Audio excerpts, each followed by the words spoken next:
Big pharmaceutical companies want you to take their drugs, multi-billion-dollar businesses, but they are not natural to your body. If you're depressed, you do not have a Prozac deficiency.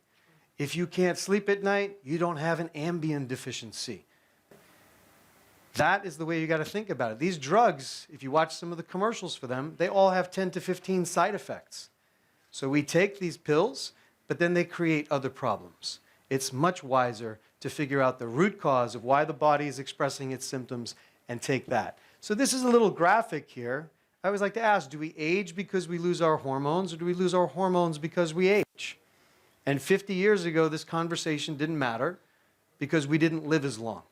But now that medicine is extending our life and we're living longer, we need to be more concerned about the quality of life as we age. So if we intervene and we get that balance back in our bodies like we were when we were 20 years old or 25 years old, when we were young, healthy, vibrant, feeling good, we can do that. We can put that back in place, and so we can feel better. So it takes a medicine that is individualized. I like to call it precision medicine, because not everyone in this room needs the same thing.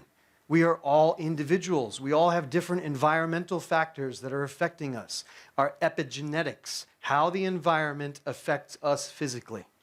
That's what we have to pay attention to. And you need physicians that can look at you as an individual, not just look at your blood work and say everything is normal, come back and see me next year, but things need to be optimal.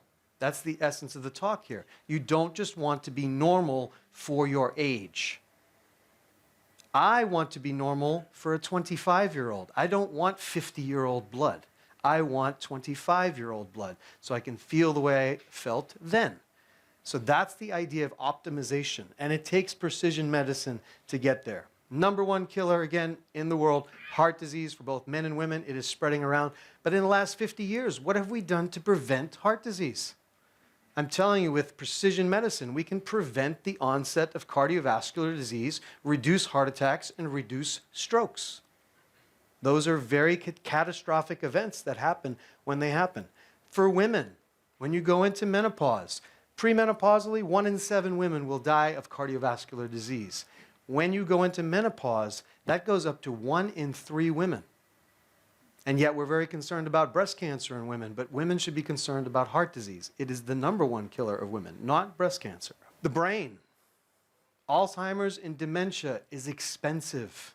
In the United States, it's a cost that they're calculating right now. It's going to be unbelievable what it's going to cost when the whole population starts to age and we have more and more dementia and more Alzheimer's.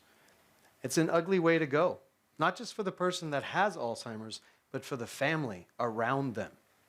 Very expensive. So when you talk to your employees, you want to help them with their family, their loved ones. The more you educate them, it's like dropping a pebble in a calm, lake, and the ripples will go out. You help your employees do this, and they will help their families. It will spread through the whole organization. Again, the joints, the back pain, all the aches and pains. You have testosterone receptors in every joint in your body. And as we age, that's just one example, we lose testosterone. Okay. Men and women need testosterone. But I guarantee you none of the women in here have ever had their testosterone level checked. And most of the men probably have not had their testosterone level checked. As we age, this is a critical thing in our physiology that we need to pay attention to. So I want to ask you, most of you maybe drove here today, local conference, or maybe stayed at the hotel. Do you do more than put gas in the tank of your car? Yes. Yes. In your homes, do you take care of your homes?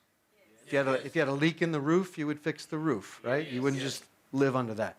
We spend more time and attention on our cars and our homes and our 401k plans or retirement plans, or we try to save money. We spend more attention and energy and effort on that than we do on the most valuable asset we have, which is our physical body. If you don't take care of this, where are you going to live? So if you don't take care of it, this is what it's going to look like. Sometimes you have to wax the car. You got to put some wax on it. Sometimes you got to change the windshield wipers. You have to change the tires. You have to change the transmission fluid. You have to change the oil regularly. You have to do some things to keep the car looking like that. That's the kind of vehicle you want to spend your life in. If you ignore my advice and continue living your life the way you're living it, potentially this could be your destiny. My job is to help people change their health destiny. You are not your genetics, okay? A lot of people hear that, oh, my parents had this or my sister had this. You have the opportunity to change your health destiny. The genes are just switches, and your environment, what you eat, what you do, turns those switches on, turns those switches off. It's in your power to choose how you are going to age. And there are many advanced therapies now, from stem cell to exosomes, regenerative medicine that can repair joints instead of doing surgery or getting a hip replacement or a knee replacement. We can actually regenerate tissue today.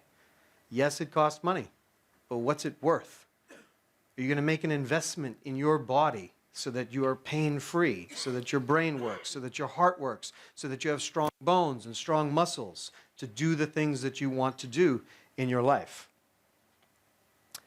Optimal health is like a Swiss watch. It takes many things. It's just not one thing. And when you meet a physician that only likes to do one thing, go find another physician. The body is complex. You have over 1 billion chemical reactions going on in your body every second of the day. You have 1.37 trillion cells in your body that all need to talk to each other. Optimization is about doing everything simultaneously together and getting your body back to that balanced state of being. And yesterday you heard about the meditation. I believe that meditation could help, because we all have stress in our lives, and calming the nervous system and taking some time every day to rebalance that, very important. But we might need some intervention, some vitamins, some minerals. That's up in the corner there.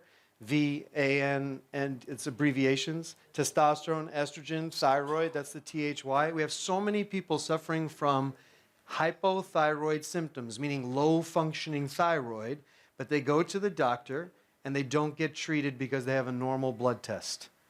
I spend most of my time educating physicians and half of my time educating people so that they ask their physicians better questions and demand a different level of medical care.